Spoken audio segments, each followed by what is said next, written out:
तो last episode के and पे हमने देखा था कि हमारा जो फर्स्ट गार्डियन होता है वो जनरल स्ट्रेटजी को बता रहा होता है कि यहाँ पर ये सब कुछ जो कुछ भी हो रहा है वो मैं यहाँ पर खुद कर रहा हूँ, मैंने एल्डर्स को खुद यहाँ से लाउजी में भेजा है। तो जनरल स्ट्रेटजिस्ट जो होते हैं वो भी समझ जाता है कि डीमन गार्ड ने खुद यहाँ पर उसे ये ऑर्डर्स दिए होंगे, लेकिन डीमन गार्ड ऐसा क्यों चाहते हैं। तो ये बात फर्स्ट गार्डियन यहाँ पर हमें बताते हैं कि डीमन गार्ड ने उसे कहा था कि 1 महीना पहले यहाँ पर उसे पहले बता दिया गया था कि तुम्हें बंदोबस्त करने होंगे, जो भी यहाँ पर गिफ्ट आने वाला उसे रोकने वाला कोई नहीं होना चाहिए। तो जनरल स्ट्रेटजी उसे कहता है कि तुम यहाँ पर डायरेक्टली उन्हें बता सकते थे कि ये सभी के सभी ऑर्डर्स हैं डिमोनिक कल्ट लीडर की तरफ से हैं, तो क्या तुम यहाँ पर ऐसा नहीं कर सकते थे। तो हमारे फर्स्ट गार्डियन से कहते हैं क्या तुम्हें वाकई में लगता है कि अगर मैं डायरेक्टली उन लोगों से कहता तो मेरी बात मानते। तो जनरल स्ट्रेटजिस्ट कहते हैं हाँ क्यों नहीं मानते, अगर तुम उनसे कहते हैं कि डिमोनिक कल्ट लीडर ने यहाँ पर जो ऑर्डर्स दिए हैं तो वो तुम्हारी ऑर्डर्स को कभी भी नहीं कभी भी यहाँ पर रद्द नहीं करते और जरूर यहाँ पर तुम्हारे ऑर्डर्स को फॉलो करते। तो फर्स्ट गार्डियन से कहता है कि जनरल स्ट्रेटजिस्ट यहाँ पर उन सभी एल्डर्स को इस जगह से दूर भेजने का एक और मकसद ये भी था कि मैं नहीं चाहता कि पुरानी जनरेशन के एल्डर्स यहाँ पर मौजूद हों, क्योंकि अब यहाँ पर नई जनरेशन का समय आ चुका है। नई जनरेशन यहाँ पर अपना वक्त अपने आप को साबित करने लगी है और जिसकी वजह से यहाँ पर पुराने एल्डर्स कभी भी रिजीम चेंज को नहीं मानने वाले। हालांकि डीमन लॉर्ड ने खुद यहाँ पर यंग मास्टर को अपना सक्सेसर घोषित किया और बहुत ही जल्दी वो नया डीमन गार्ड भी बन जाएगा और एक नई एरा स्टार्ट हो जाएगी। तो इन सभी एल्डर्स को यहाँ से भेजना बहुत ज़्यादा जरूरी था, क्योंकि ये सभी पुराने एल्डर्स हैं और पुराने एल्डर्स कभी भी यहाँ पर चेंज को नहीं मानते जो भी आगे जाकर होने वाला है। तो जनरल स्ट्रेटजी उसे कहता है कि मैं तुमसे एक सवाल पूछ सकता हूं। तो फर्स्ट गार्डियन पूछता है हाँ बताओ तुम यहाँ पर क्या पूछना चाहते हो। तो इसी के साथ ही उसे कहता है कि मुझे एक बात तो बताओ कि जबकि तुम्हें पता है कि सेंट्रल प्लेन्स के अंदर हालात कितनी तेजी के साथ बदल रहे हैं और सब कुछ यंग मास्टर की वजह से हो रहा है, क्या तुम्हें नहीं लगता कि तुम्हें भी वहां पर होना चाहिए, क्या तुम्हें नहीं लगता कि तुम्हें भी सेंट्रल प्लेन्स में जाकर अपना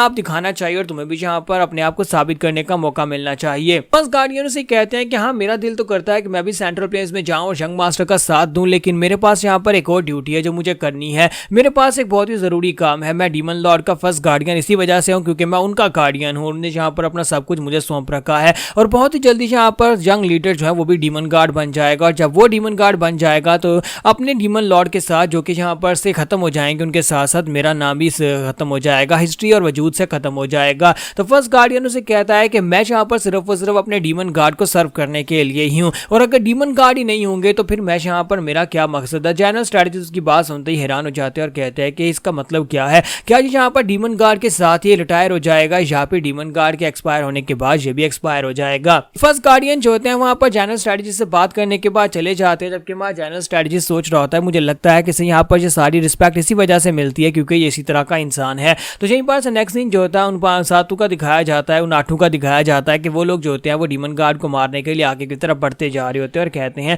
हम लोग यहाँ पर इनर डीमन पैलेस के अंदर एंटर हो चुके हैं और अभी तक यहाँ पर हमें किसी भी एल्डर या फिर किसी भी गार्ड का सामना नहीं करना पड़ा। जितना हमने सोचा था ये तो उससे भी ज्यादा आसान निकला, हम इतनी आसानी से यहाँ पर अंदर कैसे आ गए हैं। और साथ ही वो सोच रहा होता है कि यहाँ पर मेरे पास जितने भी मेरे डिसाइपल्स अपने लेकर आए ये सारे के सारे स्पेशल हैं, इन सभी की स्टाइल टेक्निक इतनी ज्यादा बेहतर है कि अगर हम सभी लोग मिलकर यहाँ पर अपनी स्टाइल टेक्निक को यूज करें तो डैम सोयोंग भी हमें पकड़ नहीं सकता। हम 7 लोग मिलकर जाकर डैम सोयोंग का भी खेल तमाम कर सकते हैं और वो हमें पकड़ नहीं पाएगा, लेकिन उसने हमारी बॉडी के अंदर गू पॉइजन वाला कीड़ा डाल रखा है जिसकी वजह से हमें उसके ऑर्डर्स को फॉलो करना पड़ता है। और साथ ही वो लोग डिमोनिक गार्ड पैलेस के बाहर आकर झखड़े हो जाते हैं और कह जाए फाइनली हम लोग उस जगह के पर पहुंच आए हैं। अगर डिमोनिक सेक्टर के 8 गेट जो माउंटेन्स हैं उसकी वजह से इसे यहाँ पर आयरन फोर्ट्रेस कहा जाता है, तो उसी तरह यहाँ पर इस आयरन फोर्ट्रेस के अंदर भी एक फोर्ट्रेस है जो कि इस वक्त हमारे सामने है। ये पैलेस डिमोनिक गार्ड का पैलेस और पता नहीं इसके अंदर कौन सा मॉन्स्टर होगा। हम लोग तो यहाँ पर इस बात को जानते भी नहीं है कि इतने सालों के बाद डीमन गार्ड कितना ज्यादा पावरफुल हो चुका होगा। जितना ज्यादा हम लोग करीब जाते जा रहे हैं उतना ज्यादा ऐसे लगता है जैसे कि हम लोग किसी बहुत ही खतरनाक चीज के करीब जा रहे हैं।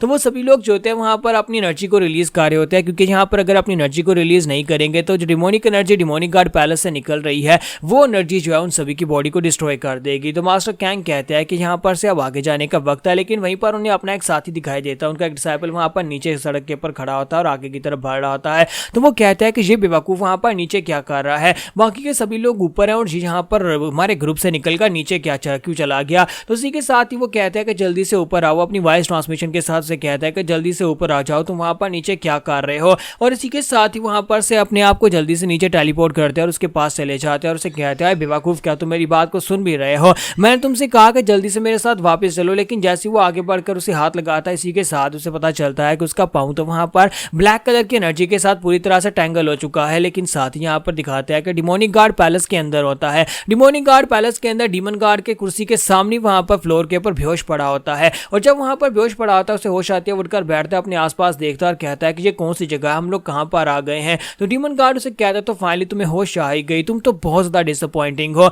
मुझे तो लगा था कि कम से कम तुम यहाँ पर अपने नाइफ तो निकाल पाओगे, तुम्हारा छोटा भाई तुमसे ज्यादा बेहतर था, वो कम से कम यहाँ पर बेहोश होने से पहले अपना नाइफ निकाल कर मेरे पर अटैक कर पाया था, लेकिन तुम तो वो भी नहीं कर पाया। इसका मतलब यह है कि तुम तो अपने भाई से भी ज्यादा बेकार निकले। तो मास्टर कैंग जो होते हैं बहुत ज्यादा घबराए हुए होते हैं और कहते हैं कि ऐसा कैसे हो सकता है, ये क्या क्या ये सिर्फ और सिर्फ एक इल्यूजन। इसका मतलब यह है कि जब हमने डिमोनिक गार्ड पैलेस के अंदर यानी डिमोनिक सेक्टर के अंदर कदम रखा उसी वक्त इसने हमें यहाँ पर पकड़कर बेहोश कर दिया था, और मैं यहाँ पर सिर्फ और सिर्फ अपने इल्यूजन के अंदर ये सब कुछ कर रहा था कि हम लोग यहाँ पर बड़ी आसानी से इसके पैलेस तक पहुंच आए हैं। और साथ ही वो डीमन गार्ड के पीछे देखता है तो उसके सभी साथियों को वहां पर डिमोनिक एनर्जी के साथ बंदी बना लिया गया होता है, उसके सारे साथी वहां पर पकड़े गए होते हैं। और वो कहता है कि ऐसा बिल्कुल ही पॉसिबल नहीं है, इसका मतलब यह कि सिर्फ और सिर्फ एक हेलुसिनेशन थी, डीमन गार्ड ने हम सभी लोगों को पहले ही पकड़ लिया था। तो डीमन गार्ड उसे कहते हैं कि चलो जल्दी से आप उठकर खड़े हो जाओ, क्या तुम्हें ड्रिंक करना आता है, मेरे साथ यहाँ पर ड्रिंक करो और कुछ बातें करते हैं। तो यहाँ पर हमारी एपिसोड 235 का एंड होगा और नेक्स्ट एपिसोड में देखेंगे कि अब आगे क्या होगा।